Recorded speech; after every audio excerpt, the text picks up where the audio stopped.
En équilibre à flanc de colline retenue par les arbres, la cabine du téléphérique a été broyée sous l'effet du choc. La carlingue est détruite. Les fenêtres ont explosé.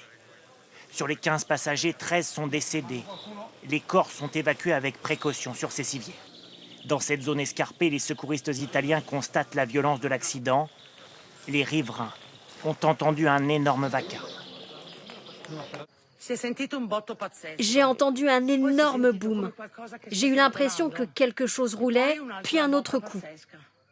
J'ai eu la chair de poule. Vous avez vu quelque chose juste après? Non, juste un énorme silence. L'accident s'est déroulé à Stresa, une petite ville au bord du lac Majeur, dans le nord de l'Italie. Vers 12h30 aujourd'hui, l'une des cabines du téléphérique touristique qui relie la commune au mont Motarone est tombée, à une centaine de mètres du sommet. Près des lieux de l'accident, les enquêteurs réalisent ce soir les premières constatations sur les câbles qui jonchent le sol. L'un d'entre eux s'est-il rompu ou la cabine s'est-elle décrochée? Pour l'heure, aucune hypothèse n'est officiellement confirmée. La cabine est tombée à hauteur du dernier pylône. On m'a dit que les câbles au sol sont des câbles de traction. Cet après-midi, le gouvernement italien a annoncé l'ouverture d'une commission d'enquête.